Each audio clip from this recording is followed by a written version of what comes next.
সবাই লস হয়েছে, সবাই লস একেবারে কিনে একদমে 18 দিন একদমে কিনে পরের দিন যাই আবার 200 নাই। দর্শক বন্ধুরা আসসালামু আলাইকুম। দর্শক, রাতারাতি পরিবর্তন হচ্ছে পেঁয়াজের বাজার। আমরা রয়েছি পেঁয়াজের পাইকারি হাটে। এই হাট থেকে দাম সহ বিস্তারিত তথ্য দেবো। আমাদের সাথে রয়েছে ব্যবসায়ী কাকা। আসসালামু আলাইকুম কাকা। ওয়ালাইকুম আসসালাম রাহমাতুল্লাহি ওয়া বারাকাতুহু। কেমন আছেন? আলহামদুলিল্লাহ, অনেকদিন পরে দেখা হলো। হ্যাঁ। ব্যবসা বাণিজ্য কেমন চলছে এখন? হ্যাঁ, ব্যবসা বাণিজ্য চলতেছে লাটে। লাটে? হ্যাঁ, লাটে ব্যবসা চলতেছে। কত মন মাল কিনছেন আজকে? হ্যাঁ, কত মন পেঁয়াজ কিনছেন? আজকে নিচে ধরো পরে 100 মন। 100 মন। কোথায় যাবে কাকা? সৈয়দপুর। সৈয়দপুর। বর্তমান আমাদের পাবনা জেলার পেঁয়াজ এখন কোথায় কোথায় যাচ্ছে? সারা বাংলাদেশে সব জায়গায় যাচ্ছে। সারা বাংলাদেশে সব জায়গায় যাচ্ছে। হ্যাঁ। দাম কেমন আছে? গত দিনের তুলনায় বাড়ছে না কমছে? গত দিনে বাড়তি কেমনি আরো কম। কেমনে আরো কম? হ্যাঁ। এই যে পেঁয়াজের বাজার যে রাতারাতি পরিবর্তন হচ্ছে, খালি কমে যাচ্ছে, এটার কারণ কি আসলে?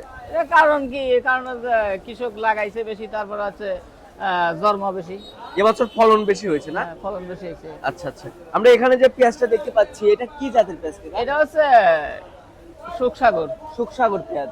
এটা এক বিঘাতে কত মন ফলন আছে? এখানে ধরেন 100 মন। হ্যাঁ। আচ্ছা, আর দেশি পেঁয়াজ যেটা রয়েছে সেটার কি অবস্থা?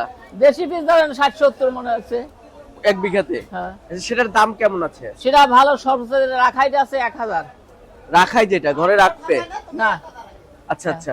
আর যেটা খাওয়াতি পেঁয়াজ রয়েছে সেটার দাম কেমন আছে? এটা হচ্ছে ভোলা কাটা 700-800। 700-800। খাওয়াতি পেঁয়াজের দাম কম না? হ্যাঁ। আচ্ছা, আর রাখিটা রয়েছে 1000। 1000। আচ্ছা, যেহেতু সৈয়দপুর যাবে আপনার পেঁয়াজটা, এর সাথে আবার খরচ রয়েছে। প্রতি কেজিতে খরচ পড়বে কত? প্রতি কেজিতে খরচ পড়ি 5 টাকা। 5 টাকা। আচ্ছা কাকা, আমরা শুনলাম যে ব্যবসায়ী যারা রয়েছে তারাও নাকি লসের সম্মুখীন হচ্ছে। সবাই লস হয়েছে, সবাই লস একেবারে কিনে একদমে 18 দিন একদমে কিনে পরের দিন যাই আবার 200 নাই। এই পিজা গতটা কিনলাম 800, আজ কিনলাম 700। তাহলে যদি 800 টাকা পিজা 700 টাকা খাড়াইলো, তাহলে তো লস যাবেই। নতুন সরকারের কাছে কি আপনাদের কোনো চাওয়া পাওয়া রয়েছে? চাওয়া আর কি থাকবি আর? এলসি যদি এলসি আসতেছে নাকি? এলসি তো নাই। আচ্ছা আচ্ছা। খালি কৃষক ভাই ফেল করে পালে বেশি গেল। আচ্ছা কাকা, আরেকটা বিষয় জানতে চাচ্ছি, যেহেতু আমাদের বাংলাদেশ কৃষকরা এই দামে পেঁয়াজ বিক্রি করে ন্যায্য মূল্য পাচ্ছে না, কেমন বাজার হলে তারা ন্যায্য মূল্য পাবে? একেবারে ন্যায্য মূল্য সর্বনিম্ন বাজার যদি মানে এই বাজার 1500 টাকা বাজার হলে তা আবার ন্যায্য মূল্য হতো। 1500 টাকা গৃহস্থ বাঁচতো।